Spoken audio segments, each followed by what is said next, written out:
Bonjour, dans cette vidéo, je voudrais parler d'un problème très important en physique quantique, le problème de la mesure. Certains d'entre vous en ont sans doute déjà entendu parler, c'est un problème assez délicat qui donne lieu d'ailleurs à pas mal d'erreurs de compréhension ou d'interprétation et c'est pourquoi je voudrais tenter de clarifier la situation avec vous dans cette vidéo. Alors dans une vidéo précédente sur la notion de qubit, j'ai déjà présenté une propriété très générale de la physique quantique qui est que on peut toujours combiner des états du monde, des états d'un système physique quelconque, pour obtenir d'autres états possibles pour ce système.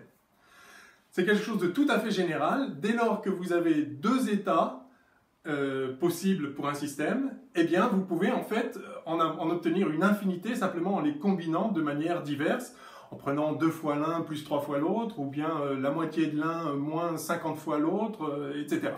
On peut même combiner en fait avec des nombres complexes pour ceux qui connaissent, mais peu importe. L'idée c'est que du coup en physique quantique, il n'existe pas de système qui n'aurait que deux états, comme dans le cas d'un bit classique, 1, 0 ou pile ou face, des systèmes classiques à deux états peuvent se concevoir. En physique quantique, c'est absolument exclu, car dès lors que vous avez deux états distincts, eh bien vous pouvez toujours les combiner pour en obtenir en fait une infinité d'autres.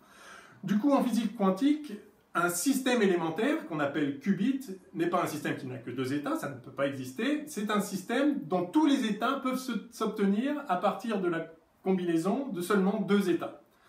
C'est-à-dire que pour un tel système élémentaire, vous ne pouvez distinguer de manière radicale, catégorique, que deux états différents. Si vous en considérez un troisième, il est forcément la combinaison des deux premiers. Mais chacun est la combinaison de deux autres. Donc les états ne jouent pas les états spécifiques que l'on utilise pour combiner et obtenir les autres, n'ont rien de particulier. Néanmoins, tous les états, et il y en a une infinité, peuvent se déduire de la combinaison de deux états quelconques, de deux quelconques de ces états. Bien. Alors le principe de superposition nous dit en fait une chose en plus. Il nous renseigne sur la manière dont évoluent les systèmes. Et ça, c'est quelque chose de très important. Et on ne pourrait pas faire plus simple, vous allez voir. L'idée, c'est que si vous partez d'une combinaison d'états, l'évolution du système se fait comme la combinaison de l'évolution de chaque état individuel. Je vais l'écrire pour que ce soit bien clair. Donc, on prend un système quelconque et on envisage des états de départ. Je peux avoir un état D1 au départ, je peux avoir un état D2 au départ, et puis je fais une évolution pour obtenir un état d'arrivée. Alors si je pars de l'état D1, D comme départ, eh bien j'arrive par exemple à l'état A1, l'état d'arrivée numéro 1. Si j'étais parti de l'état D2, eh bien je serais arrivé à l'état A2, comme c'est le deuxième état d'arrivée. Ce que nous dit le principe en question, qui est un principe complètement général en physique quantique, c'est que d'une part, on peut combiner à loisir les états de départ. Par exemple, je peux former l'état, je sais pas, 2D1 moins 3D2. Voilà un état parfaitement possible du système. Et d'autre part, donc, ce que nous dit ce principe, c'est que si je pars de cet état, eh bien, la même évolution du système, dans les mêmes conditions, va conduire à un état d'arrivée qui n'est pas n'importe quoi, qui est simplement la même combinaison des états d'arrivée, c'est-à-dire 2A1 moins 3A2. Difficile de faire plus simple. Si je pars de l'état 1,5 de D1, je ne sais pas, plus 1,5, soyons simples, de D2, eh bien, je vais obtenir 1,5 de A1 plus 1,5 de A2. Autrement dit, l'état auquel on aboutit par l'évolution d'un système à partir d'une combinaison d'états, c'est la combinaison des états auxquels on serait arrivé si on était parti de chacun des états individuellement. Bien. Difficile de faire plus simple, ça tombe bien, c'est effectivement comme ça que fonctionne le monde. C'est techniquement une conséquence de la linéarité des équations de la physique, mais peu importe, c'est comme ça que ça marche, et tant mieux parce que c'est très simple. Alors, je vais maintenant appliquer ceci à un système très simple, donc un qubit. Alors, je vous rappelle, donc un qubit, c'est un système dont on peut obtenir tous les états à partir de la composition de de deux états particuliers. Appelons-les pile ou face pour faire simple.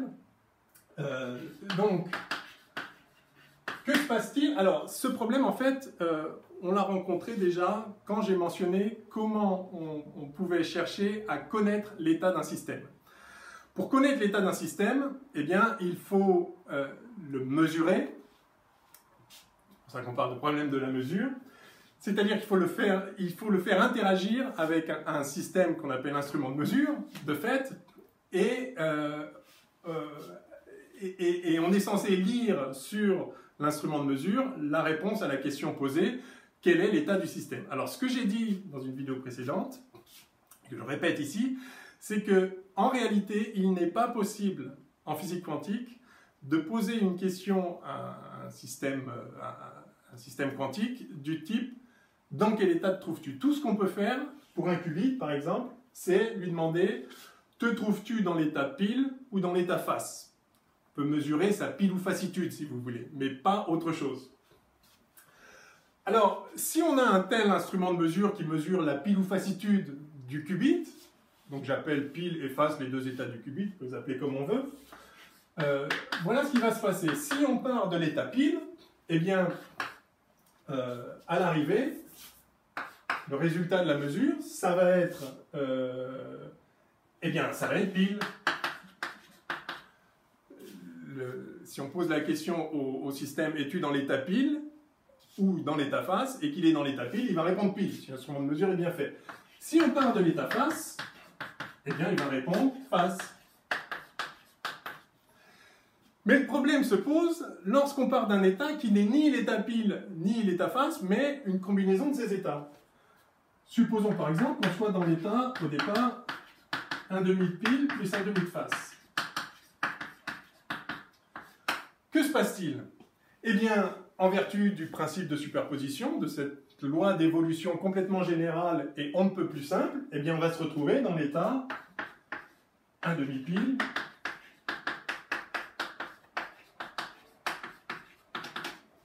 plus un demi-face. Oui, mais c'est pas ça que je vous ai dit dans les vidéos précédentes, et c'est pas ça qu'on observe dans la réalité. Quand on veut mesurer l'état d'un système, quand on veut mesurer plus exactement la pile ou facitude d'un système qui se trouve dans un état combiné, eh bien, ce qu'on observe, c'est aléatoirement, comme on peut lire sur l'instrument de mesure que pile ou face, et que cet état pour l'instrument de mesure n'a pas de sens, eh bien, ce qui se passe, c'est qu'on observe soit pile, soit face, de manière aléatoire. En l'occurrence, comme il y a le même poids du côté pile et du côté face, on va obtenir, dans 50% des cas, avec une probabilité 1,5 si vous voulez, l'état pile, et avec une probabilité 1,5 l'état face. Ça va être totalement aléatoire, et si on répète plusieurs fois l'expérience, au bout du compte, il y aura 50% de fois on aura eu pile, 50% de fois on aura eu face, mais il est absolument impossible de prédire quand on aura pile, quand on aura face. C'est parfaitement aléatoire. Voilà ce que nous dit la physique quantique, voilà ce qu'on observe sans aucune, de façon tout à fait claire dans toutes les expériences quantiques que l'on fait. Et donc vous voyez que le fait de faire une mesure, de mesurer la pile ou facitude d'un qubit, si vous voulez, semble violer cette loi d'évolution très générale qui nous dit que l'évolution se fait simplement comme la combinaison des évolutions des états individuels. D'où le problème de la mesure. C'est un problème profond parce que lorsqu'on fait une mesure, apparemment, les choses ne se passent pas comme, de manière générale, comme évoluent les systèmes de manière générale. Quelque chose intervient, quelque chose d'un peu magique, qui coupe une des possibilités de façon aléatoire, de façon à pouvoir lire sur l'instrument de mesure une seule et unique réponse. Bon, alors c'est un vrai problème. Dans beaucoup de livres de physique quantique et dans des livres de vulgarisation également, mais y compris dans des livres de physique quantique, on écrit dès le départ ce qu'on appelle le postulat de la mesure, qui est précisément ça, qui nous dit que lorsqu'on effectue une mesure sur un système, eh bien, on ne peut obtenir qu'un certain nombre de possibilités. Si c'est un qubit, on peut avoir deux possibilités seulement, et on les obtient de façon aléatoire, en fonction des proportions de chacun des états dans la combinaison dont on est parti. Voilà. Sauf que vous voyez bien, c'est un vrai problème, puisque ça veut dire que lors d'une mesure, le monde ne se comporte pas de manière habituelle. Et ça, c'est pas vraiment acceptable. Alors, quand on a un problème, il faut se pencher un peu plus sérieusement sur ce dont il s'agit. Et donc, en réalité, le problème de la mesure ne peut pas se traiter si simplement que ça, parce que dans le problème de la mesure, il n'y a pas juste le qubit que l'on mesure, il y a l'instrument de mesure. Alors, regardons d'un peu plus près comment ça fonctionne. En réalité, notre système n'est pas juste le qubit, mais le qubit et l'instrument de mesure.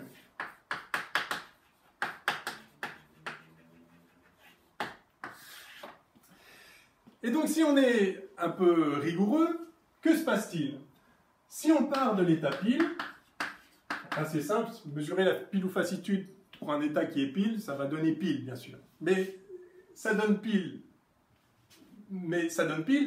sur l'instrument de mesure. Comment on mesure de manière générale? Si vous voulez mesurer la température d'un verre d'eau, vous prenez un thermomètre, par exemple un thermomètre à mercure, vous le plongez dans l'eau, et le thermomètre, l'état du thermomètre va évoluer vers, vous savez très bien comment ça se passe, c'est un thermomètre avec un niveau de mercure, le niveau va aller sur la graduation correspondant à la température. Si l'eau est à 20 degrés, le thermomètre va, le mercure va se trouver en coïncidence avec la graduation 20 degrés. Si l'eau est à 30 degrés, le thermomètre va indiquer 30 degrés. C'est-à-dire que le thermomètre va changer d'état, et c'est son changement d'état lié à la propriété qu'on cherche à mesurer, ici la température, qui nous permet de donner les informations, d'obtenir des informations sur la propriété que l'on cherche. Si vous voulez mesurer votre poids, vous montez sur un pèse-personne, et à ce moment-là, le pèse-personne, qui est l'instrument de mesure, va changer d'état, et il va se mettre dans un état qui, si vous faites 70 kg, va indiquer 70, si vous faites 50 kg, il va indiquer 50. Bref. Donc ce qui se passe lorsque le pile ou facitudomètre mesure la pile ou facitude, c'est-à-dire l'état pile ou face d'un qubit, ce qui se passe, c'est que donc si on part de l'état pile, ce qu'on va obtenir, c'est le pile pour le système mesuré pour le qubit, et je vais l'appeler pile mesuré pour l'instrument de mesure. C'est-à-dire que le système de mesure lui-même va changer d'état. C'est comme ça qu'on va prendre connaissance de l'état du système. Maintenant, si on part de l'état face, eh bien, c'est simple. Le système qui n'est pas juste le système mesuré, mais le système mesuré plus l'instrument de mesure, et l'instrument de mesure, si vous voulez, va se retrouver dans l'état face et face mesurée. J'appelle face mesurée, vous l'avez compris, l'état, le nouvel état de l'instrument de mesure qui indique que l'instrument a mesuré face. Bien. Alors appliquons maintenant le théorème de superposition qui nous dit comment évoluent les systèmes. Encore une fois, c'est la façon la plus simple possible. Si je pars de un demi-pile, je vais continuer à prendre, on va même laisser tomber les facteurs, peu importe, je pars de n'importe quel état, je sais comment ça évolue comme la combinaison d'où je suis parti. Donc si je pars de l'état pile plus face, eh bien je vais obtenir à l'arrivée, eh bien ceci plus cela, c'est-à-dire pile, je vais noter P, pile et P mesuré, plus face et face mesurée. N'est-ce pas? Je pars de la somme des états, j'arrive à la somme des états auxquels je serai arrivé. Et donc, ben voilà, on a cet état final, et voilà, et à ce stade, il n'y a absolument rien d'aléatoire. On est parti de cet état, on est arrivé à cet état. Alors, comment se forme cet aléatoire qui est qu'en réalité, quand on fait la mesure, ben, c'est pas ça qu'on voit. On ne voit pas une superposition ou une combinaison d'états du système global qubit et instrument de mesure. Ce qu'on observe, c'est soit l'un, soit l'autre, de façon aléatoire. Alors, comment comprendre ça? Eh bien, c'est là qu'il y a plusieurs façons de voir le problème et je vais essayer de vous les présenter. L'approche la plus répandue, mais qui est la plus mauvaise, on va le voir, et qui en fait n'a aucun sens, mais qu'on trouve partout, c'est le postulat de la mesure en physique quantique, qu'on trouve dans énormément de livres. L'approche la plus répandue consiste à dire, eh bien, quand on fait une mesure, en réalité, cet état final, eh bien, comme on ne peut pas avoir les deux mesures ensemble, eh bien, il y en a un qui disparaît. Et on garde l'autre aléatoirement. C'est exactement ce que je vous ai expliqué avant. En fait, quand on fait une mesure, tout se passe comme si il y avait une branche de la superposition qui disparaissait. Dans la mesure où on a un instrument qui peut répondre à la question le système, es-tu pile ou es-tu face? L'instrument ne peut répondre que pile ou face, et donc, alors que son état devrait être celui-ci, eh bien, il y a une branche qui tombe, et de façon aléatoire, on obtient ça ou ça, mais pas les deux, ce qui ne veut rien dire. Ni une combinaison des deux, ce qui voudrait dire quelque chose. Donc ça, c'est ce qu'on appelle l'interprétation de Copenhague. C'est l'interprétation, ou si vous voulez, le postulat qui a été introduit par l'immense physicien quantique Niels Bohr, qui se trouve être danois et avoir travaillé à Copenhague. Donc on appelle ça l'interprétation de Copenhague, qui dit que donc, voilà, quand on a un état comme ça, en fait, quand on a fait une mesure, il y a une branche qui disparaît, si vous voulez, et de façon aléatoire. Alors, il se trouve, ça paraît un peu idiot comme ça, mais il se trouve que ça marche et que effectivement, ça rend parfaitement compte de toutes les propriétés que l'on peut observer quand on fait une mesure, car effectivement, si on mesure la pile ou facitude d'un qubit, on va obtenir aléatoirement soit pile, soit face, avec des proportions qui reflètent les proportions de l'état de départ. Mais vous le voyez bien, il y a un problème fondamental. Ok, ça marche en pratique, le monde a l'air de se comporter comme ça. Mais on ne peut pas accepter une chose pareille, tout simplement parce que ça voudrait dire que lorsqu'on fait une mesure, eh bien, quelque chose se passe qui est complètement différent de ce qui se passe lorsqu'on ne fait pas de mesure. Or, le système qui interagit avec l'instrument de mesure, comment peut-il savoir que cet instrument, nous on l'appelle instrument de mesure et qu'on l'utilise pour faire une mesure? Ça n'a pas de sens en réalité, et c'est pourquoi les gens ont quand même cherché à comprendre les choses un peu mieux. Alors, on lit parfois qu'un phénomène qu'on appelle la décohérence résout le problème. C'est une erreur. Le phénomène de décohérence, sur lequel je reviendrai peut-être une autre fois, ne résout pas le problème, mais voilà l'idée. L'idée, c'est de se dire qu'en fait, l'évolution des systèmes quantiques se fait en vertu de la superposition de manière générale, mais lorsqu'on a un instrument de mesure, c'est un instrument macroscopique, de grande taille, qui se comporte de façon classique et non pas quantique. Et par conséquent, ce passage du quantique au classique fait que cette évolution qui est au cœur du fonctionnement de la physique quantique ne tient pas lorsqu'on a une interaction avec un système macroscopique. Donc ce n'est pas tellement le fait que ce soit un instrument de mesure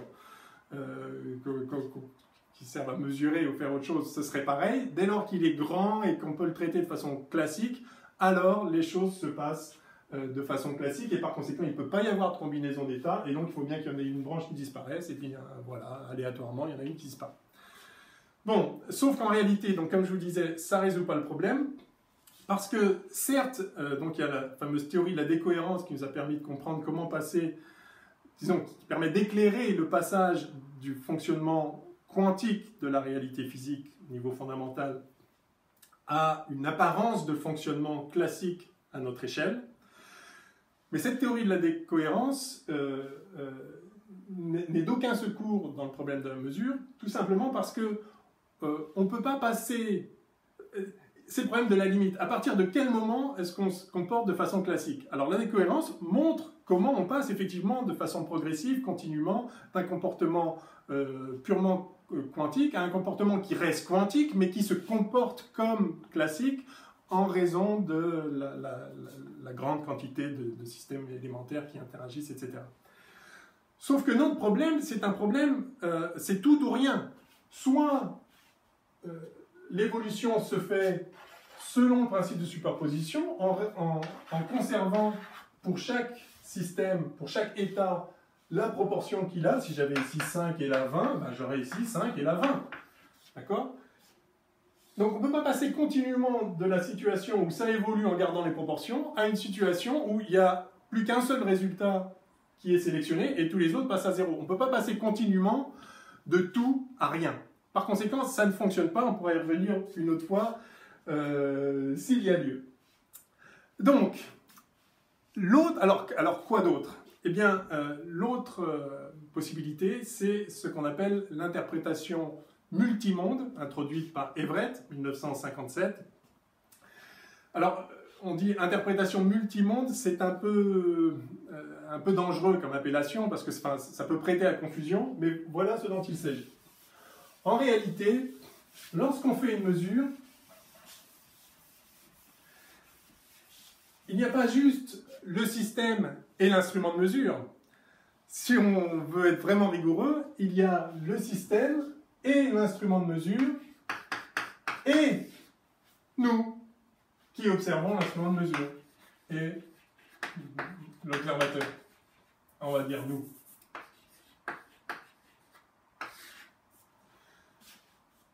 Et du coup, alors voyons du coup comment ça se passe. Si on part de l'état pile, la mesure, c'est-à-dire l'interaction du système avec l'instrument de mesure, va conduire à l'état pile et pile mesurée. Ça, c'est l'état du système global, qubit et instrument de mesure. Mais il ne faut pas s'arrêter là, parce que, enfin, on peut s'arrêter là, voilà, ça c'est l'état produit par l'interaction du système avec l'instrument de mesure, mais ensuite, moi, je vais regarder ce que me dit l'instrument de mesure. Je vais regarder la hauteur du thermomètre si je mesure de l'eau. Ou je vais regarder si l'instrument de mesure a répondu pile ou face. Alors, si on est parti de pile, et que je regarde l'instrument de mesure qui a mesuré pile, puisqu'on était dans l'état pile, eh bien, on va avoir cette fois donc un état du système global, qubit et instrument, et moi, et nous, qui va être pile et pile mesurée et pile vue. Le système était pile, il a été mesuré pile, et je l'ai vu étant mesuré pile. Bien. Si maintenant on parle du système de l'état face, eh bien le système évolue. Après interaction avec l'instrument de mesure, on se retrouve avec l'état face pour le qubit et l'état face mesuré pour l'instrument de mesure. Et si maintenant je prends connaissance du résultat de la mesure, c'est-à-dire du résultat de l'interaction du qubit avec l'instrument de mesure, eh bien on va avoir face pour le qubit et face mesurée. L'instrument de mesure va se trouver dans un état qui révèle, enfin, ou qui correspond à l'état face du système, puisque c'était effectivement son état, et face vue. Je vais regarder le système et je vais voir qu'il est effectivement dans l'état qui a été mesuré. Bien. Alors partons maintenant d'un système dans un état combiné, dans une combinaison de pile et de face. Donc je vais prendre à nouveau l'état pile plus face. Eh bien je vais me retrouver en intermédiaire avec ça plus ça. Je ne l'écris pas. Et je vais me retrouver au bout du compte avec l'état pile pour le qubit et pile mesurée et pile vue plus la même combinaison à l'arrivée qu'au départ. C'est le principe d'évolution générale de la physique quantique. Et plus face pour le qubit et face mesurée, ça c'est l'état de l'instrument de mesure, et face vue, ça, face vue, c'est mon état c'est l'état dans lequel je suis après avoir vu le résultat de la mesure. C'est mon état de conscience interne, c'est mon état après l'observation du résultat de l'interaction du système avec l'instrument de mesure. Bien, et bien voilà, nous avons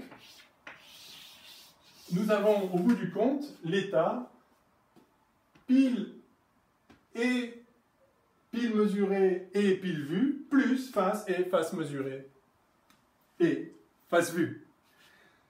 Et là, eh bien ça change tout. Ça change tout, pourquoi?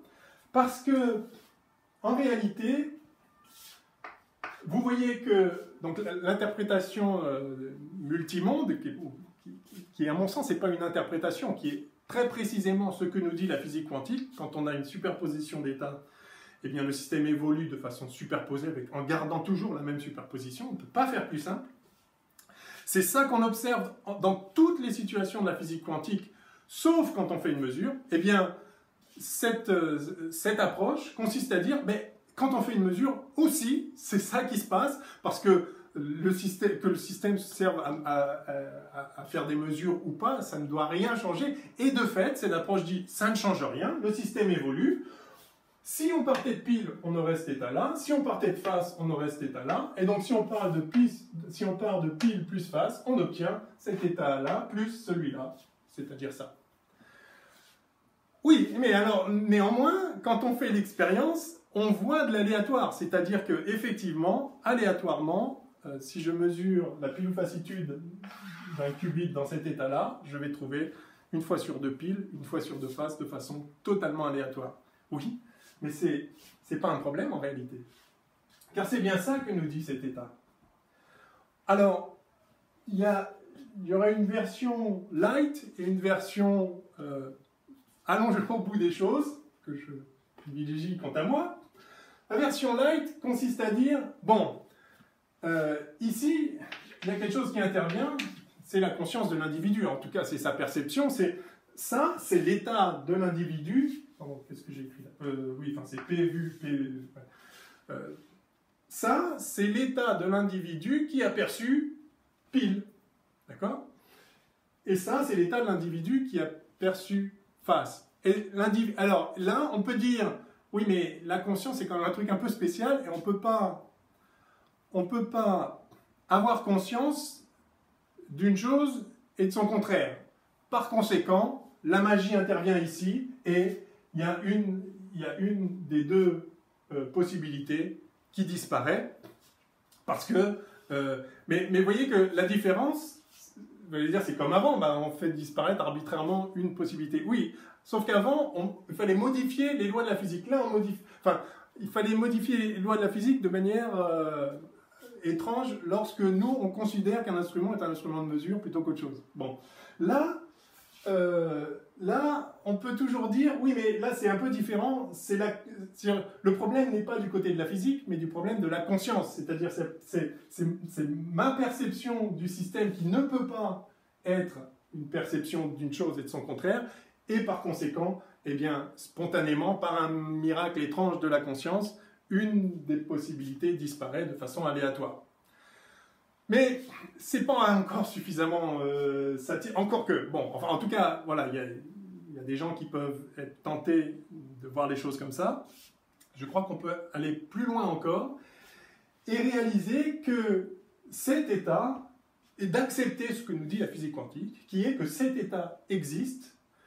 Après la mesure, effectivement, le système qubit plus instrument plus nous se trouve dans cet état-là, mais ça ne contredit pas le fait qu'on va voir des choses aléatoires. Pourquoi? Parce que ça, comme je l'ai dit, c'est cet état-là.